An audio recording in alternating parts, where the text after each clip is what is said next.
Welcome back, Troglodytes, to the Trogly's Guitar Show, your daily dose of guitar information. We've got an update to the Trade Tuesday series this week. It's been a while since I've done a recap, so let's quickly go over this. We first started Season 2 out with a Glary GT602 acoustic guitar. That was then traded off for two effects pedals, a Nano Neo Mistress flanger and a Holy Stain multi-effects pedal. The Holy Stain was then traded for an LTD EC10 electric guitar, and the Nano Neo Mistress for a set of EMG Glen Tipton pickups. The LTD EC10 did not find a trade, so as per our rules, it was sold after a week for $120 cash. The pickups were traded off for an LTD EC256. The $120 was then used to purchase an Electra Outlaw MPC that I found locally, and the EC256 was traded for an Ibanez RGRT 621. From there, the Electra ended up netting me $463, and the Ibanez was traded locally for a 2005 Fender Stratocaster. From the money we got from the Electra, I purchased a Mike Mushock PRS SE baritone guitar, and after some issues with it, the total cost was $240. And then I had a great day with Robert Baker when he traded me his Danelectro 84 Stratocaster, his Danelectro 66T, and two Bantamps, the Blue Jay and the Meteor model for the 2005 Stratocaster. Today we're going to cover what happened to the Danelectro Strat, the Bantamp Meteor, and the Bantamp Blue Jay. Surprisingly, I didn't get a bunch of trade offers for these things, and all three of these ended up selling either under the 1 week has passed rule or somebody paid my full asking price. So the Bantamp Meteor, I ended up netting $110 out of it, and the Blue Jay netted me $94. The Danelectro Stratocaster gave me $421. Now here's where things get interested. There were a few people who wanted the Bantamps that got to me a little bit late or right before it sold. And since I had some money laying around, I said I could just buy you another one. The person who wanted to trade me something for the Meteor asked me if I could find them a Jackman. So I hit up Robert Baker again to see if he had one, and lo and behold he did, and he said he would sell his for $80 plus shipping. I just went ahead and gave him the whole $110 from the Meteor, and that was traded for what we're going to unbox today. So here we go. This is actually a rather large box. I mean, this is what a normal guitar box is. And I'll be honest, I was kind of scared some of the photos this guy was sending me because he said he didn't have a box ready for the guitar. We kind of had to go back and forth between a few different options between sending him some boxes or something. But in the end, his friend came through and just happened to have a box laying around. So hopefully this arrives safely, because I really don't want to have to deal with a damaged guitar on Trade Tuesday. So let's see what we got going on here. So this is just like a top of a different box. That works out pretty well.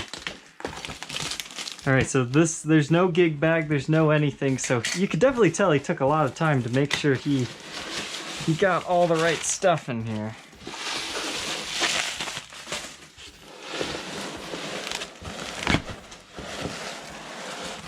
Well, looks like we can see a cross. Is it like a Tommy Iommi thing? Not quite. But you can also see it's only 4 strings, so that tells you it's not a guitar, it's a bass. It's another one for you bass players.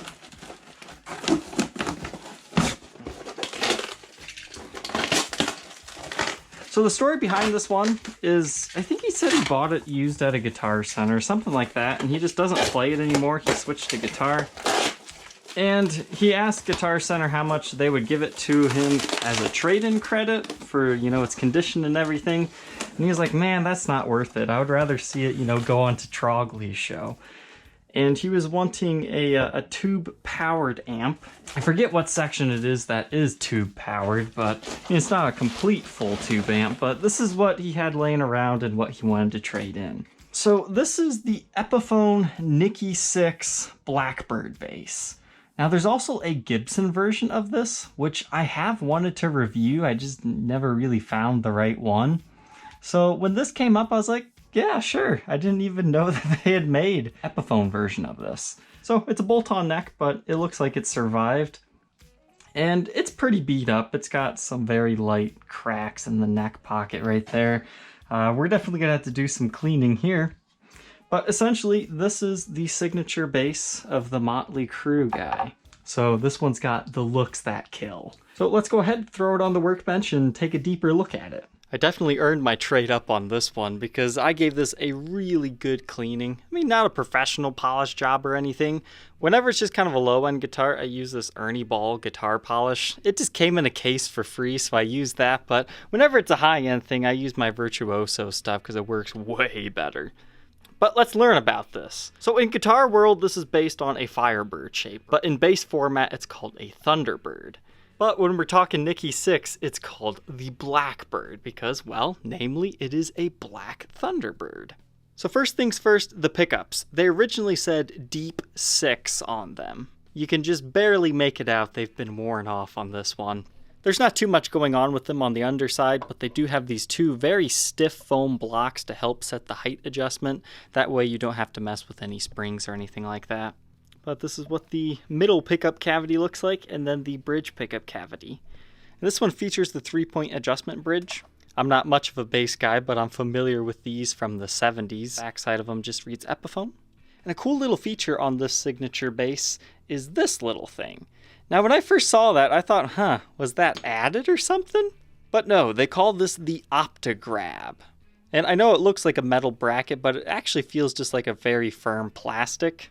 But essentially, a Thunderbird is a very neck-heavy instrument, and Nikki Sixx will anchor his pinky on here while he picks right close to the bridge to kind of help counteract how neck-heavy these things are. Then the pickguards are actually clear, and it has that whole Thunderbird with the Nikki Sixx cross that you also see on the fretboard. And the edge of the pickguard is chipped, and we're missing a screw right there. And then the controls for this one's interesting. This is just a kill switch, so it's on and off. I'm not sure which one's which. I would guess this is on and this is off, but we'll find out. The finish is called pitch black, but it's just a satin black finish, so you can see where it's naturally been rubbed into a shine in quite a few areas of high traffic wear. Things like right here by the Optigrab, right there by the pickups, also right there. And you can see there was like some sort of sticker or something on here. We'll have to take a look under Blacklight to read what that originally said. Now here's what's kind of interesting. On Epiphone's website, it says it's a mahogany body with a mahogany neck, and then it doesn't tell you what the fretboard is. But on an old musician's friend listing, it says mahogany body with a maple neck and rosewood fretboard. Now it's a little hard to make it show up on camera, but looking inside the screw holes, I'm going to say maple neck definitely. Because mahogany would traditionally be kind of a darker color than what we're seeing. So we have a 20 fret rosewood fretboard. You can see there's some nicks and dings from the strings and just from it being played up and down here. But you have the Nikki Sixx cross inlays. As I was saying earlier, one of these has always been in the back of my head to document like the Gibson version. Even though, I don't really play bass or do anything like that, I just always thought these had a very distinctive look to them. And here's what the face of the headstock looks like without the truss rod cover. But it reads Epiphone Blackbird. Similar to the pickguard, we're missing one screw on the truss rod cover. The nut width is incredibly small, 1.5 inches. Then by the 12th fret, 2.08. First fret neck depth, 0.85. And then 0.92 at the 12th. Then my tape measure is not long enough to measure it, but if you double it at the 12th fret, it's 17, so that would make it a 34-inch scale length. Moving on to the back here, I find it funny because it's a bolt-on neck, but traditionally a Firebird style instrument is neck through, which is like the furthest thing possible from a bolt-on neck. That's why a Thunderbird or Firebird model has this big thing going on right here and has the wings joined to it. It's because that's the neck continuation. So just seeing the body stylized after that with one bolted on, it's just kind of funny to me. But you can see this one has definitely been used. You've got the same thing going on here with the polished up finishes and the high traffic areas. Lots of nicks and dings on this one. I actually decided to do a few touch-ups on this one. There was a large ding right here, so that's a fresh lacquer touch-up. But here's another small one I did. It looks good road worn, however, I think it also has a really cool vibe when it's clean. Now inside the control cavity is kind of interesting. If you wanted to route this out for additional controls, it's there. It's just all you have on this model is that on and off switch, as well as the output jack. Looking around the edges, this is where your strap button is. Do note that somebody has had 2 strap button locations, so they moved this. It was loose when I got it, so I took it off and I doubled up on that foam, and now it's nice and secure, so no worries there. And your other strap button, I always find it interesting when they do this, it's part of your neck plate. Now, as we were talking about earlier, you've got those superficial finished crack lines by the neck pocket. Fairly common on a bolt-on instrument, but good to know about because not all of them have them. But I think after our last discussion on that Fender video, people just said it's to be expected and minimally impacts the value. So as far as the neck goes, I think this thing has been played so much, you see how it's become a complete gloss finish for pretty much the entire neck. I don't think that's a factory spec or anything. I believe that's been, naturally played like that. Then here's our headstock here. You can see your serial number there, as well as a few additional touch-up spots that I did. This example weighs 8 pounds, 13.7 ounces. So let's go ahead and plug it in and hear how it sounds. I'll be running this through my 2Notes Torpedo cabinet simulator.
So what are my final thoughts on the Nikki Sixx Blackbird by Epiphone?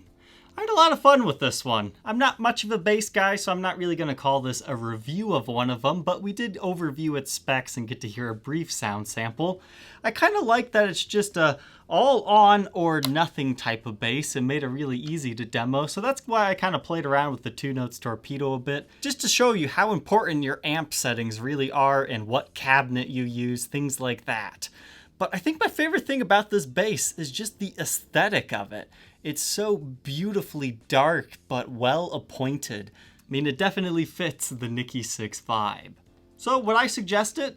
I mean, I think you're gonna buy one anyways if you dig the way it looks. But as far as comparing it to a bunch of other basses, nah, sorry, I'm not your guy for that. I had a lot of fun cleaning this one up and doing some minor setup work to it just to make it look this beautiful once again. I feel like this bass has once been forgotten about, now it's ready to be played again. So if you're interested in trading me something for this bass, you can do so at tradetrogly@gmail.com. Please no other inquiries to that one, just Trade Tuesday stuff. What we have on the table is $738 cash, so if you got something really cool you want to sell me, you can let me know there. We've got this guy, the Nikki Sixx bass. And then we have two guitars that are also open to cash offers now. The 66T, which is a really cool guitar by Danelectro, and the Mike Mushock Baritone PRS SE. You can check out the Reverb listings for availability. Remember, the prices on those are usually jacked up really high for the first week, so they don't sell. After that, I accept offers. So let's go ahead and run over the condition of this one if you are interested. So there's not a lot to go over here. It's mainly just the random polish spots and a bunch of nicks and dings, but thankfully no breaks, cracks, or repairs to like the headstock or anything. So we've got scratches, and mainly along the edges. I touched up most of these nicks and dings, and I think it made it look a little bit better, at least in my opinion anyways. That black lacquer touch-up pen, sometimes the results are really good, sometimes not so much. But I didn't like the look of the bare wood showing on this one. Now, just as a setup thing that I want you to be aware of, I adjusted the neck completely straight, and I was like, yeah, I did it. But then I noticed the bass could not play the first fret. It would all buzz out. So what I did is I went ahead and put a very slight relief into the neck. I'm not sure if you'll be able to see that or not. I mean, you can adjust it straight if you want to and level the frets out, but the way it's set up now, you can get everything to ring out, and it is comfortable.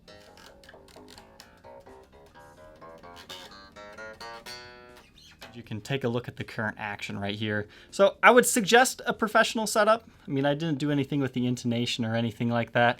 I just made it, nice and playable. So the guitar is pretty much similar to the rest. Can't wait to look under Blacklight to see what that used to say. There was a sticker or something on there, but just some random polishing spots as we were going over earlier. And the pickguard cleaned up nice as well. On the back of the neck, there is like a very small ding right here. I mean, it's not really gonna catch your hand or anything, but I want you to know about it.